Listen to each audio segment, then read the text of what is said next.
Hey folks, MasakoX here.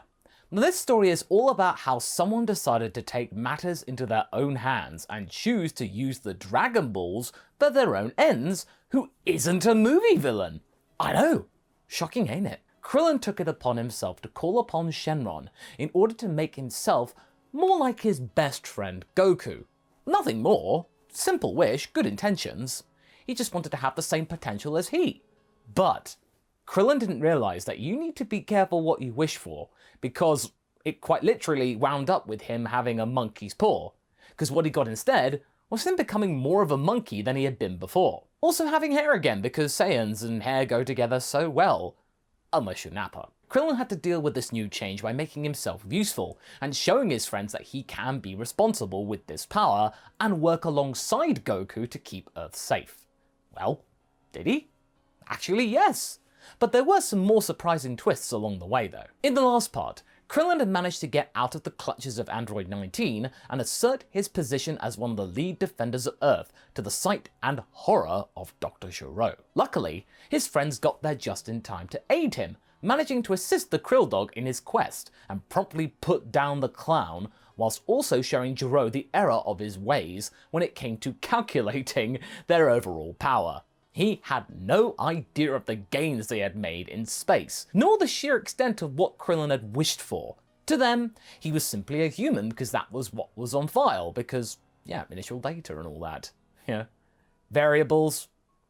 Lazuli, future 18 in this scenario, arrived later on to find out that the past team had done a very good job of heeding her warning, nipping things in the bud, and were just about to tame the last piece of the puzzle, present 17 and 18. That is until Vegeta shows up and does his thing, which is ruining things in this part of the story. Now, look. If you constantly think I'm bagging on Vegeta because I don't like him, you're wrong. I do like Vegeta as a character, and his character development has been the most astonishing in the entire series, Super included. It's just that in the early days of the show, he was very capable of making the Dragon Team's life rather miserable with his selfish actions. We can't sugarcoat it, folks. What we also can't sugarcoat is the feeling of deceit that the twins had felt because of this act. This caused chaos, and Cell here, oh, he loves chaos. In the midst of the mayhem, which included activating 16, the Bugman swooped in and absorbed not just the present androids, but also Lazuli. So, he got a double serving of 18. 36? The situation wasn't looking good, with a super duper perfect Cell in their midst. Super duper perfect Cell was gazing at everybody, completely devoid of nervous tension. It held the floor right here and now, and was prepared to make everybody's life miserable, or end it altogether. He turned to Krillin, the little guy expecting an absolute wreckfest to come his way. But Cell didn't attack. You're lucky that my dinner liked you, Krillin. What? What are you going on about? Is this some kind of act to throw me off guard? Because it won't work! Cell shook his head. No, I have no time for such pathetic tactics. That second 18, whoever she was, had a crush on you. Krillin was beet red right now, but he tried his best to contain this rather inappropriate emotion for the battlefield. This was no time to be feeling smitten and, you know. Because of that, you will be the last to feel my wrath. But as for you, Prince... Cell had turned his attention toward Vegeta, who wasn't looking worried in the slightest. Yeah? What are you gonna do, freak? You wanna go? Because I've been waiting for a challenge ever since I got to— Ah! Cell had surged forward without warning and kneed Vegeta in the gut, sending the prince careening through the sky for several hundred meters into a cliff face. Now, you would think that the crew would be surprised or horrified at this, but this to them wasn't really a surprise. Nor was it really horrific to see the prince being pummeled right now. Quite frankly, after what he had just done, throwing the entire situation into jeopardy for no reason, and benefiting only Cell, the Dragon Team actually didn't mind Vegeta being wrecked for a while. Goku and Krillin looked to each other and were trying to figure out some kind of game plan. They had no real answer to this Cell or whoever he was. They had no idea of the scope of his power. What could they do to turn the tide in their favor? Wait, that thing had a somewhat liking to me, right? Mused Krillin. You think it might be willing to listen to what I have to say? Maybe I could reason with it, tell it to go away, or at least give us some time to do something. Whatever we do, we can't rely on Vegeta. He's only gonna make things worse. Goku nodded. Yeah, worth a try. I still want to have a go though. See if I can wear him down a little. Goku rushed forward before Krillin could protest, powering up to his maximum, giving Cell a surprise kick to the back of the head. Cell rounded on Goku and was quite curious to see what the Saiyan could do. As they were busy fighting, something that Cell was kind of looking forward to, 16 had hovered over to Krillin and inquired as to what was going on. Krillin, who was already nervous of the big robot, spluttered a reply. That bug absorbed your siblings? And a future sibling. I know it's hard to understand, but 16 shook his head. I understand. Does that mean that my directive has changed? The doctor did not factor in a superior model into my archive. Krillin shrugged. Yeah? 16's eyes beeped and glowed. Affirmative. Prior directive erased. Please state new directive. Krillin couldn't believe his luck. At least with Cell's arrival, they had now managed to find some help. Now, this is where things might get a little sad for you all. But in the context of this scenario, it can't be helped. These folks were desperate, and they had no real attachment to 16 right now. Yeah! New directive! You see that thing up there fighting Goku? 16 looked up and nodded. Kill it! Use everything you've got to stop it! Affirmative. You might want to call off Son Goku. With that, 16 flew up to the fight, with Krillin telling Goku to get out of the way. Goku was not faring well, and assumed that 16 had come here to help, for some reason. But the robot instructed Goku to stand aside, with a look of seriousness upon his chiseled jaw. Goku reluctantly complied. You might want to get some distance away, prior directive. What I am about to do might lead to substantial collateral damage if unheeded. Confused, Goku flew to the gang, and told them to fall back. Vegeta chose not to take this advice, thinking that, oh, this was just the crew running away from the scary Bugman. He stood his ground. Cell was confused also with 16's stand. 16? What is the meaning of this? Surely you must be aware of the gulf that is the power differential between us. What do you expect to achieve going up against me? I have your playbook locked away in my cranium. You are powerless against me. And besides, weren't you built to kill Goku or something? I'm not your target! Affirmative. But your presence has superseded that former directive. My scanners have detected you as the greater threat. Cell rolled his eyes. Such primitive and clinical mannerisms. He thanked his lucky stars he wasn't as droll and bland in terms of his verbiage as this one. The battle began, and sure enough, 16 couldn't make much headway into Cell's defenses, despite Goku wearing him down a little. But then this is where his ace in the hole comes in. Something that Cell didn't have because of his, makeup. 16 got Cell in a full Nelson, and the bug couldn't extricate himself from the grip, bizarrely. 16? Is this your idea of a joke? What do you expect to gain from holding me at Oh. Oh no. 16 charged up his body, it glowing red hot. Activating self-destruct sequence. Cell looked petrified. It all came back to him. He'd overlooked it. Each of the robots that Jiro had made contained an explosive device prior to him that could be used as a last resort tactic in case their directive had failed or the odds were too stacked against them, and also to preserve Red Ribbon secrets. Cell was doing his damnedest to get out of the grip, but 16's piston-driven grip was too strong. It had no stamina issue. It was using all of its operational power right now to lock the bug in place, spooling up the drive which would set off the detonator within him. 5, 4, 3, 2. Cell screamed out in fear, and the others covered their eyes as the robot exploded. 16 had blown himself up. Vegeta, who had chosen to remain in place, then frantically tried to get away from the incoming blast when he realized that the robot was counting down. That never sounded good. But he was caught in the explosion and severely injured. The gang could see him trying to fly away, but then the blast wave threw him into a nearby cliff face, and his back was completely eviscerated, Kakame style, hair singed. Despite the fact that Cell and 16 were in the air, the force was so vast that it left a crater in the ground below. There was no trace left of 16, and upon the ground, when investigated, there was only a leg of what was once Cell. Krillin walked up to the leg and kicked it. Goku and Piccolo examined what was left also, but they weren't jumping for joy right now. Even though Cell had been clearly blown to bits with that robot too, they could still sense energy coming from that limb. What was going on? Surely Cell was gone, right? Krillin recoiled in disgust as the leg metamorphosed into a full leg, then a pelvis, then another leg, before it hopped up onto its feet, and within a few more seconds, Cell was back to normal. But just as soon as it had become whole again, it fell backwards onto its butt. Cell was extremely fatigued by doing this, struggling to breathe. What was that? It said. Krillin stood over him, not really understanding what had happened, but grateful for the robot's sacrifice. At least it didn't try to take out Goku. You can regenerate also, said Piccolo from behind Krillin. Correct! Thanks to your DNA, Piccolo.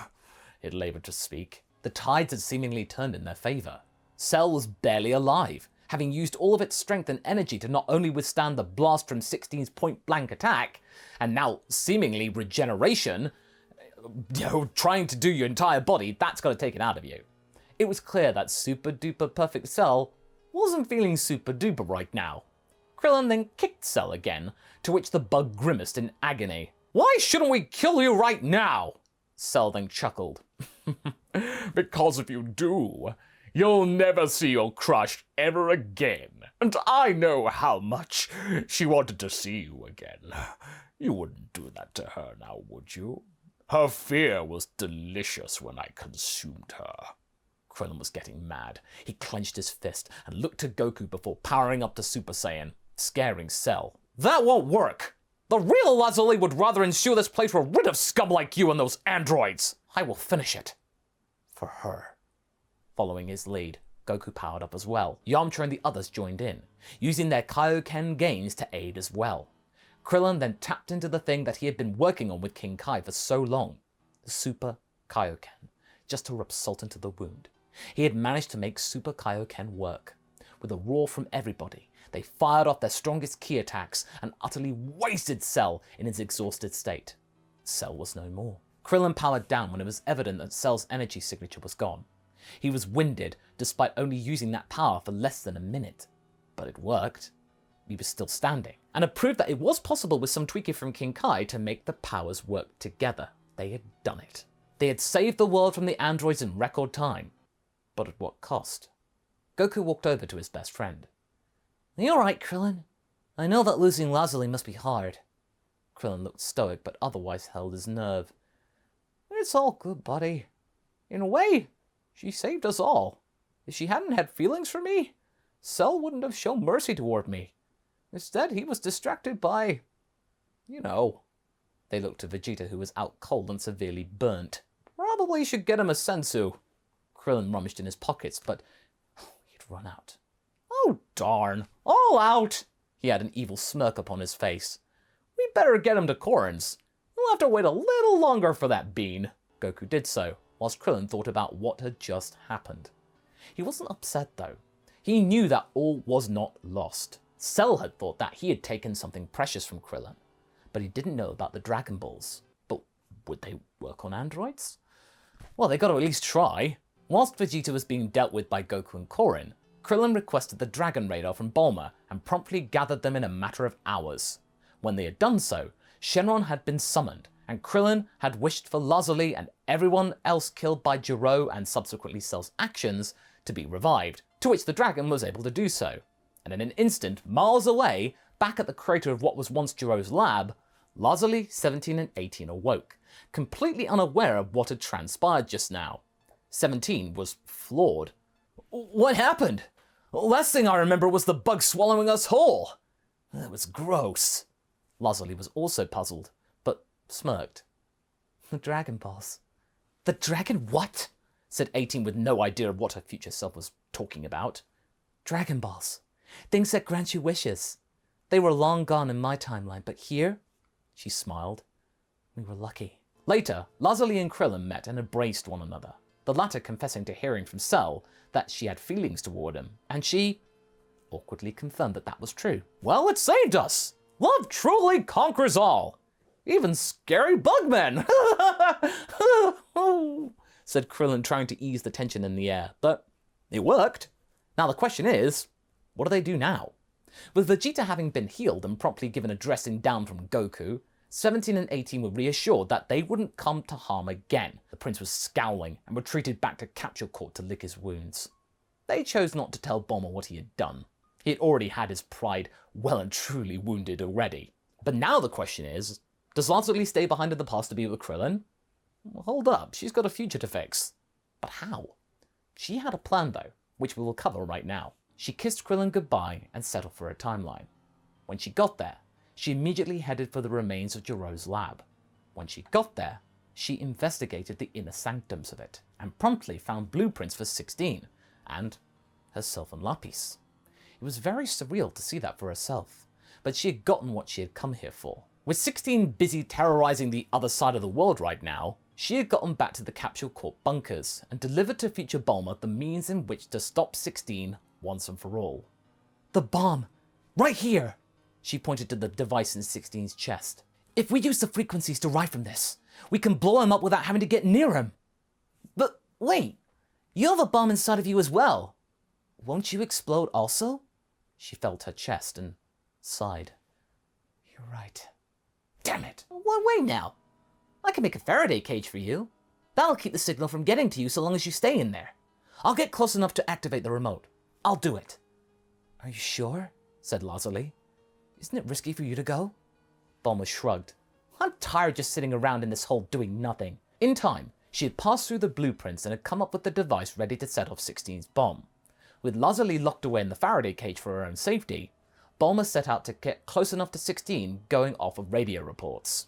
Eventually, she found him and got a distance away and pressed the button. At first, she wasn't sure if it worked, but 10 seconds later, with 16 completely unaware, it went boom.